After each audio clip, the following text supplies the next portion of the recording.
ಮತ್ತು ನೋಡಿ ರಾಹು ಕೇತು ಯಾಕಂದರೆ 6 8ನೇ ಮನೇಲಿ ಕೇತು ಇರ್ತಾನೆ. 8ನೇ ಮನೇಲಿ ಕೇತು ಇದ್ದು 2ನೇ ಮನೇಲಿ ರಾಹು ಇದ್ದು 8ನೇ ಮನೇಲಿ ಕೇತು ಇದ್ದು ಎಲ್ಲೋ ಒಂದು ಕಡೆ ತುಂಬ ಆಘಾತಕಾರಿ ವಿಷಯಗಳನ್ನ ಕೇಳ್ತಾ ಹೋಗಬೇಕಾಗುತ್ತೆ ಮಕರ ರಾಶಿಯವರು. ಅಂದರೆ ಸಡನ್ನಾಗಿ ಯಾವುದೋ ಒಂದು ಕೆಲಸ ಆಗಬೇಕಾಗಿರೋ ಕೆಲಸ ಆಗದೇ ಇರೋ ಅಂಥದ್ದು, ಅಥವಾ ಏನೋ ಒಂದು ಕೆಲಸ ಕಾರ್ಯ ಮಾಡಬೇಕಾದ್ರೆ ಎಲ್ಲೋ ಒಂದು ಕಡೆ ಅದನ್ನು ತಪ್ಪಾಗಿ ಜನ ಭಾವಿಸೋದು, ತಪ್ಪಾಗಿ ಮಾತಾಡೋದು, ಇವೆಲ್ಲವೂ ಕೂಡ ನಡೆಯುತ್ತೆ ಮಕರ ರಾಶಿಯವ್ರಿಗೆ. ಯಾಕಂದರೆ ಇನ್ನು ಸೂರ್ಯ ಬದಲಾವಣೆ ಆಗಬೇಕು. ಮತ್ತು ಶನಿ, ಯಾಕಂದರೆ ರಾಶಿಯಾಧಿಪತಿ ಶನಿ 3ನೇ ಮನೇಲಿದ್ದು ಜೊತೆಗೆ ಕುಜನ ಒಂದು ಸಂಬಂಧ ಹೊಂದಿರ್ತಾರೆ. ಕುಜ ಮತ್ತು ಬುಧ ಮತ್ತು ಸೂರ್ಯ ಈ 3 ಗ್ರಹಗಳು ಸೇರಿರೋದ್ರಿಂದ ಇವಾಗ ದೊಡ್ಡ ಪೊಸಿಷನಲ್ಲಿ ಯಾರಿರ್ತಾರೆ, ಇವಾಗ ಗೌರ್ಮೆಂಟ್ ಅಧಿಕಾರಿಗಳಾಗಿರ್ಬೋದು. ಸೂರ್ಯ ಮತ್ತು ಕುಜ ಒಟ್ಟಿಗೆ ಇದ್ದಾಗ ಏನಾಗುತ್ತಪ್ಪ ಅಂತಂದರೆ, ಇನ್ನೊಂದು ಹೇಳ್ತೀನಿ ನೋಡಿ, ಈ IAS IPS ಪೊಲೀಸ್ ಆಫೀಸರ್ಸ್ ಯಾರಿರ್ತಾರೆ, ತುಂಬ ಅಧಿಕಾರಿಗಳು ಯಾರಿರ್ತಾರೆ, ಇವ್ರಿಗೆಲ್ಲರಿಗೂ ಕೂಡ ಈ ಟೈಮಲ್ಲಿ ಯಾವುದಾದ್ರೂ ಒಂದು ಪ್ರಮೋಷನು ಆಗ್ಬೋದು ಅಥವಾ ಸಸ್ಪೆಂಡು ಆಗ್ಬೋದು. ಈ ಥರದ್ದು, ಯಾಕಂದರೆ ಈ ಥರದ್ದು ಒಂದು ಇದು ಜಾಸ್ತಿ ನಡೀತಾ ಹೋಗುತ್ತೆ. ಕೆಲವೊಬ್ಬರಿಗೆ ಪ್ರಮೋಷನ್ ಆಗುತ್ತೆ, ಅದರಲ್ಲಿ ದಶಾಭುಕ್ತಿ ತುಂಬ ಚೆನ್ನಾಗಿ ಸಾಥ್ ಕೊಡಬೇಕು. ದಶಾಭುಕ್ತಿ ಏನಾದರೂ ಕೆಟ್ಟಿದ್ರೆ ಅದರಿಂದ ಅವಮರ್ಯಾದೆಯಾಗಿ ಸಸ್ಪೆಂಡ್ ಆಗುವಂಥದ್ದು, ಕೆಲಸದಿಂದ ಹೊರಗಡೆ ಹಾಕುವಂಥದ್ದು, ಇಲ್ಲ ಟ್ರಾನ್ಸ್ಫರ್ ಆಗುವಂಥದ್ದು, ಈ ಥರದ್ದು ಯಾವುದಾದ್ರೂ ಒಂದೊಂದು ಕಷ್ಟಕ್ಕೆ ಸಿಕ್ಕಾಕೊಳ್ತಾ ಇರ್ತಾರೆ. ಇದು ಈ 20ನೇ ತಾರೀಕುವರೆಗೂ ಈ ಒಂದು ಗ್ರಹಗಳ ಒಂದು ಬದಲಾವಣೆ ಆಗೋವರೆಗೂ ಕೂಡ ಇದು ನಡೀತಾ ಇರುತ್ತೆ. ಮತ್ತು ಶುಕ್ರ ಕೂಡ ನೋಡಿ, ಮಕರ ರಾಶಿಗೆ ಶುಕ್ರನೂ ಅಷ್ಟೇ, ಅವನು 5ನೇ ಅವನಾಗಿರ್ತಾನೆ. ಅವನು 4ನೇ ಮನೇಲಿ ಇರೋದ್ರಿಂದ, ಅದು ಕುಜನ ಒಂದು ಮನೆ ಆಗಿರೋದ್ರಿಂದ ಅಲ್ಲಿಯ ರಾಶಿಯಾಧಿಪತಿ ಕುಜ,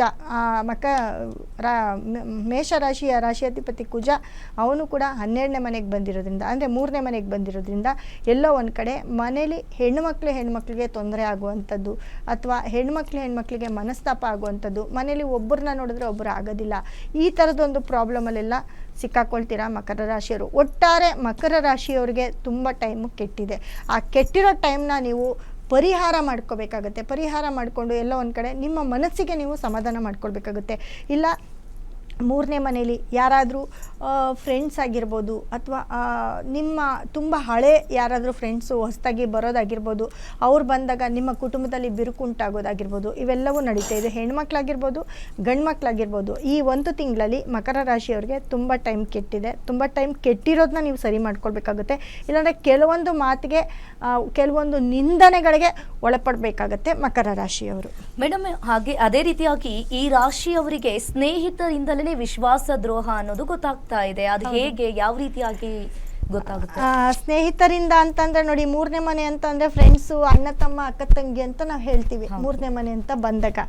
ಅದರಲ್ಲಿ ಸ್ನೇಹಿತರು ಅಂತ ಬಂದಾಗ ಎಲ್ಲ ಒಂದ್ ಕಡೆ ನಮ್ಮ ಹತ್ರ ತುಂಬಾ ಚೆನ್ನಾಗಿರೋರು ಈ ಟೈಮಲ್ಲಿ ಮಾತು ಬಿಡೋವಂಥದ್ದು, ತುಂಬ ಚೆನ್ನಾಗಿರೋರು ನಮ್ಮ ಹತ್ರ ಕೋಪ ಮಾಡ್ಕೊಳ್ಳೋದು, ಜಗಳ ಮಾಡ್ಕೊಳ್ಳೋದು, ಇಲ್ಲ ನಮ್ಮ ಬಗ್ಗೆ ಎಲ್ಲಾದರೂ ಇನ್ನೊಂದು ಕಡೆ ಮಾತಾಡಿರ್ತಾರೆ.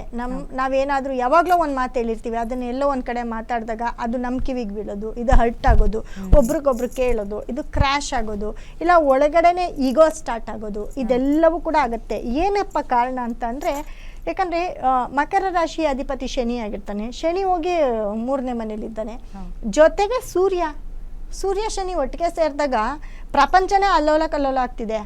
ಇನ್ನು ನಾವು ಎಷ್ಟು ಮಾತ್ರ ಅಲ್ವಾ? ಯಾಕಂದರೆ ಇವೆಲ್ಲವೂ ಕೂಡ ಎಫೆಕ್ಟ್ ಆಗುತ್ತೆ. ಮತ್ತು ಕುಜ ನೋಡಿ, 11ನೇ ಮನೆಯವನು, ಅವನು 11ನೇ ಮನೆ ಕುಜ, ರಾಶಿಗೆ 11ನೇ ಮನೆಯವನು 3ನೇ ಮನೇಲಿ ಸೇರ್ಕೊಂಡಿದ್ದಾನೆ. ಶನಿ ಕುಜ ಒಟ್ಟಿಗೆ ಸೇರಿದಾಗ ಏನಾಗುತ್ತೆ ಅಂದರೆ, ತುಂಬ ನಿಂದನೆಗಳು, ಆಪಾದನೆಗಳು ಜಾಸ್ತಿ ಬರ್ತಾ ಹೋಗುತ್ತೆ. ಏನೋ ಒಂದು ಕೆಲಸ ಮಾಡಿರ್ತಾರೆ, ತುಂಬ ಕಷ್ಟಪಟ್ಟು ತುಂಬ ಶ್ರಮ ವಹಿಸಿ ಯಾವುದೋ ಒಂದು ಅಚೀವ್ಮೆಂಟ್ ಮಾಡಿರ್ತಾರೆ, ಏನೋ ಒಂದು ಕೆಲಸ ಮಾಡಿರ್ತಾರೆ. ಈ ಸಣ್ಣ ಮನೆಗಳಲ್ಲೆಲ್ಲ ಈ ಸಣ್ಣ ಕೆಲಸಗಳೆಲ್ಲ ಯಾರಾದರೂ ಇವಾಗ ಒಬ್ರು ಗಂಡು ಮಕ್ಕಳಾಗಿರಲಿ ಹೆಣ್ಮಕ್ಳಾಗಿರಲಿ ಗೆದ್ದುಬಿಟ್ರೆ ಅವ್ರನ್ನ ಪ್ರಮೋಟ್ ಮಾಡೋದಕ್ಕಿಂತ ಆಡ್ಕೊಳ್ಳೋದೇ ಜಾಸ್ತಿ ಆಗಿರುತ್ತೆ. ಯಾವ ಕಡೆಯಿಂದ ಬಂತೋ, ಹೇಗೆ ಬಂತೋ ಕೇಳಿದಿರಲ್ಲ ನೀವು ಮಾತುಗಳು. ಈ ಥರದ ಒಂದು ಮಾತುಗಳು ಕೇಳಬೇಕಾಗಿರುವಂಥ ಒಂದು ಪರಿಸ್ಥಿತಿ ಈ ಟೈಮಲ್ಲಿ ಆಗುತ್ತೆ. ಯಾಕಂದರೆ ಇದು ಗ್ರಹಗಳ ಒಂದು ಬದಲಾವಣೆಯಿಂದ. ಹೌದು.